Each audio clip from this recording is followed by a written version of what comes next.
Assalamualaikum warahmatullahi wabarakatuh. Halo semuanya, kami dari kelompok 5 akan menjelaskan tentang lemak. Sebelum itu, kita mau memperkenalkan anggota dari masing-masing kelompok kami. Nama saya Kesha Noventa. Saya Aaron Ecclesia. Saya Rania Rumdani. Saya Selvina Putri. Saya Sabriza Rasya Fatihah. Saya Rini Sifaulia. Saya Suryadi. Oke, selanjutnya selamat menyaksikan. Cel, ngantuk ya? Iya nih. Olahraga yuk, buat bakar lemak, jadi energi, biar nggak ngantuk lagi. Tapi bukannya bakar kalori, setahu aku kebakar kalori loh. Tapi kata emak gua, buat bakar lemak. Bakar kalori. Lemak. Lemak. Ada apa ini ribut-ribut? Gue denger tadi ada kayak bakar lemak sama bakar kalori gitu. Sebenarnya kalian tahu nggak sih tujuan olahraga itu untuk apa? Buat jadi energi. Bakar kalori kali. Nah, kalau untuk menghasilkan energi, berarti harus membakar lemak. Kalian tahu nggak sih lemak itu apa? Enggak. Nah, kalau nggak tahu lemak, mari kita simak penjelasan teman-teman kita berikut ini. Nah, pertama kita harus tahu dulu nih apa pengertian lemak. Nah, pengertian lemak itu sendiri adalah lemak adalah ester dari gliserol dengan asam-asam karboksilat suku tinggi. Ester-ester itu dikenal dengan gliserida. Lemak umumnya bersumber dari hewan, sedangkan minyak dari tumbuhan. Pada temperatur kamar lemak berwujud padat, sedangkan pada temperatur kamar minyak berwujud cair. Nah, ada manfaat lemak dalam kehidupan sehari-hari. Nah, contohnya ada 8 di sini. Yang pertama sebagai cadangan energi dalam bentuk sel lemak, perlindungan organ penting tubuh saat terjadi goncangan karena memiliki struktur seperti bantalan. Lalu lemak dapat melindungi tubuh dari suhu yang tinggi, suhu yang rendah, dapat melindungi tubuh dari perubahan suhu lingkungan dan lain-lain. Nah, tadi kan udah jelasin nih sama Erwin perbedaan antara lemak dan juga minyak. Nah, jadi kalau misalkan lemak itu dia tuh sebenarnya sama-sama minyak. Bedanya itu lemak itu dihasilkan oleh hewani, sedangkan minyak itu dihasilkan oleh nabati. Jadi dalam sifat-sifatnya ini, lemak dan minyak ini mempunyai sifat yang sama. Yang pertama yaitu sifat fisis. Dari warna, aroma, dan rasa, minyak yang murni ataupun trigliserida tidak memiliki warna dan tidak beraroma serta tidak berasa. Adapun warna, aroma, dan rasa seperti pada minyak itu disebabkan karena terdapat komponen bukan minyak di dalamnya. Lalu yang kedua ada kelarutan. Suatu zat dapat larut dalam pelarut jika mempunyai nilai polaritas yang sama, yaitu zat polar larut dalam pelarut polar dan tidak larut dalam pelarut non-polar. Minyak dan lemak tidak larut dengan air, tetapi akan melarut sempurna dalam etileter, benzen, dan kloroform. Yang ketiga yaitu titik cair, kristal lemak, dan polimorfisme. Trigliserida yang banyak mengandung asam lemak tidak jenuh mempunyai titik cair yang lebih rendah dibandingkan yang mengandung asam lemak jenuh. Gliserida dapat berada dalam bentuk kristal yang berbeda-beda yang disebut polimorfisme. Lalu yang keempat yaitu karakteristik. Kristal dan sifat pencairan lemak tidak hanya dipengaruhi oleh komposisi asam lemak, tetapi juga dipengaruhi oleh penyebaran asam lemak di antara molekul-molekul trigliserida. Sehingga suatu campuran asam lemak atau minyak yang berada dalam akan memberikan konsistensi dan sifat pencairan setiap campuran berbeda-beda pula. Lalu selanjutnya yang kelima yaitu titik lebur. Lemak ataupun minyak yang mempunyai titik lebur tinggi mengandung asam lemak jenuh, sedangkan lemak yang mempunyai titik lebur rendah mengandung asam lemak tidak jenuh.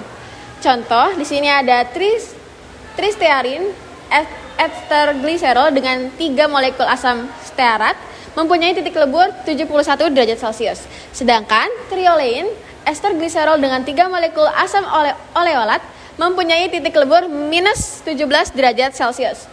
Lalu yang kelima ada shoot melting point. Jadi shoot melting point ini adalah temperatur pada saat terjadi tetesan pertama dari minyak ataupun lemak. Lalu yang keenam ada indeks bias. Indeks bias adalah derajat penyimpangan dari cahaya yang dilewatkan pada suatu medium yang cerah. Indeks bias tersebut pada minyak ataupun lemak dipakai pada pengenalan unsur kimia dan juga untuk menguji kemurnian lemak ataupun minyak itu sendiri. Lalu yang terakhir adalah titik asap, titik nyala, dan juga titik api. Titik asap adalah temperatur pada saat minyak atau lemak menghasilkan asap tipis yang kebiru-biruan pada pemanasan. Selanjutnya yaitu titik nyala adalah temperatur pada saat campuran uap dari minyak dengan udara mulai terbakar. Dan yang terakhir adalah titik api, yaitu temperatur pada saat dihasilkan pembakaran yang terus-menerus sampai habisnya contoh uji. Oke, selanjutnya ada sifat-sifat lemak. Kedua, sifat kimia. Yang pertama ada hidrolisi. Dalam reaksi hidrolisi, lemak atau minyak akan diubah menjadi asam lemak bebas dan gliserol. Reaksi hidrolisa dapat menyebabkan kerusakan pada lemak atau minyak karena terdapat sejumlah air di dalamnya.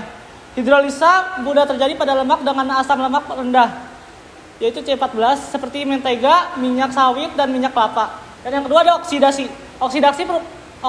Proses oksidasi berlangsung bila terjadi kontak antara sejumlah oksigen dengan minyak.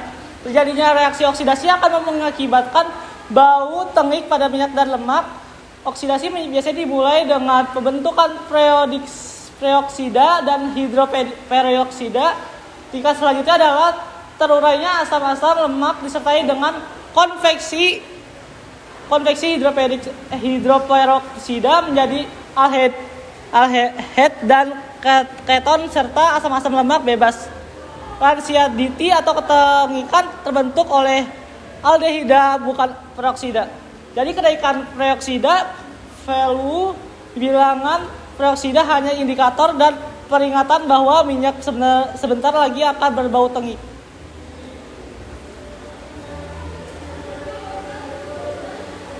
Oke, yang ketiga ada hidrogenasi.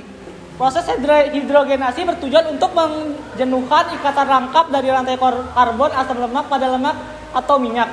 Reaksi hidrogenasi ini dilakukan dengan menggunakan hidrogen mumi dan ditambahkan serbuk nikel sebagai katalisator.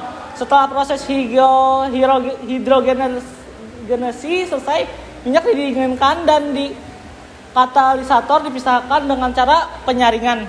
Hasilnya adalah minyak yang bersifat plastis atau keras, tergantung pada derajat kejenuhannya. Yang keempat ada esterifikasi. Proses esterifikasi bertujuan untuk mengubah asam-asam lemak dari trigliserida dalam bentuk ester. Reaksi esterifikasi dapat dilakukan melalui reaksi kimia yang disebut interesterifikasi atau pertukaran ester yang didasarkan atas prinsip reaksi transesterifikasi Friedel-Crafts. Nah, selanjutnya struktur lemak. Kita perlu tahu nih apa itu struktur lemak. Nah, struktur lemak disusun oleh asam lemak yang merupakan senyawa asam karbosilat dengan rantai karbon yang sangat panjang. Lemak yang paling sederhana adalah trigliserida yang merupakan sebuah senyawa dengan gugus ester. Senyawa ini terbentuk dari molekul gliserol yang terikat pada 3 senyawa asam lemak yang memiliki gugus asam karbosilat. Selanjutnya, asam lemak ini menjadi penyusun bagi struktur lemak dan memiliki 2 jenis berdasarkan ikatan rantai karbonnya. Yang pertama, asam lemak jenuh, dan kedua, asam lemak tak jenuh. Kita masuk yang ke pertama, yaitu lemak jenuh. Lemak jenuh ini tuh pada rantai karbonnya tidak terdapat ikatan rangkap, atau bisa dikatakan bahwa seluruhnya itu berarti ikatan kovalen tunggal. Di sini ada beberapa contohnya kayak asam laurat dengan jumlah atom C-nya 12, asam miristat dengan jumlah atom C-nya itu 14, asam palmitat dengan jumlah atom C-nya 16, dan asam stearat dengan jumlah atom C-nya 18. Selanjutnya kita masuk ke yang kedua, yaitu lemak tak jenuh. Lemak tak jenuh ini berarti kebalikannya, yaitu struktur asam lemaknya itu memiliki rantai karbon berikatan rangkap. Nah, jadi tidak hanya ikatan kovalen tunggal saja. Di sini ada beberapa contohnya, asam oseat yaitu jumlah atom C-nya 18, terus linoleat dengan jumlah atom C-nya 18, dan asam linolenat yaitu jumlah atom C-nya 18. Di sini aku mau ngasih tahu nih jenis-jenis lemak. Jenis-jenis lemak itu ada 5. Lemak yang pertama yaitu jenis lemak jenuh. Jenis lemak jenuh berasal dari sumber hewani seperti daging merah, produk susu tinggi lemak, mentega, dan lemak pada kulit unggas. Jenis lemak jenuh ini umumnya berbentuk padat pada suhu ruangan. Untuk jenis yang kedua yaitu lemak tak jenuh tunggal. Lemak tak jenuh tunggal terkandung dalam minyak zaitun, alpukat, dan beberapa jenis kacang seperti almond dan kenari. Kandungan nutrisi ini memberikan dampak positif pada kesehatan jantung. Untuk jenis selanjutnya yaitu lemak trans. Lemak trans terbentuk melalui proses hidrogenasi minyak nabati dan terkandung dalam makanan olahan, makanan cepat saji, margarin, dan produk yang menggunakan lemak hidrogenasi. Selanjutnya jenis yang keempat yaitu lemak tak jenuh ganda. Lemak tak jenuh ganda ini terdiri dari dua kelompok utama, yaitu asam lemak omega 3 dan asam lemak omega 6. Asam lemak omega 3 ini banyak didapati pada ikan berlemak seperti salmon, tuna, dan sarden. Kemudian terdapat pada biji rami dan biji chia. Untuk asam lemak omega 6 biasanya terdapat pada minyak biji bunga matahari, minyak jagung, dan minyak kedelai. Dan jenis yang terakhir yaitu lemak terhidrogenasi. Lemak terhidrogenasi ini lemak yang mengalami proses hidrogenasi penuh. Biasanya menjadi bahan produk seperti margarin keras dan lemak sayuran padat. Selanjutnya kita akan membahas tata nama senyawa lemak. Yakni di sini ada gliserol ditambah asam lemak menjadi lemak dan air. Kemudian di sini ada contoh-contoh tata nama lemak. Ini contohnya ada gliseril triseretat atau tristetan. Kemudian ada gliseril triolate atau triolein. Kemudian ada gliseril palmitostearat. Nah, oleh karena itu senyawa tersebut terdiri asam lemak yang sama dengan asam asetat. Senyawa tersebut dinamakan gliserol triesterat. Oke semuanya, jadi kita ke cara menguji kadar lemak. Untuk menguji kadar lemak dalam suatu kandungan materi ada beberapa cara yang dapat dilakukan, yaitu di sini ada 3. Yang pertama ada uji akrolein. Uji akrolein digunakan untuk mengetahui adanya gliserol dalam lemak. Akrolein mudah dikenali dengan baunya yang menusuk dengan kuat. Jika lemak dibakar dan dipanaskan akan mengeluarkan bau yang menusuk. Itu disebabkan adanya akrolein. Yang kedua ada uji peroksida. Hal ini bertujuan untuk mengetahui proses oksidatif pada lemak yang mengandung asam lemak tak jenuh. Yang terakhir, yang ketiga, uji ketidakjenuhan. Uji ini digunakan untuk membedakan lemak jenuh dan lemak tak jenuh. Oke, jadi itu adalah penjelasan dari kelompok kami. Sekian dan terima kasih. Wassalamualaikum warahmatullahi wabarakatuh.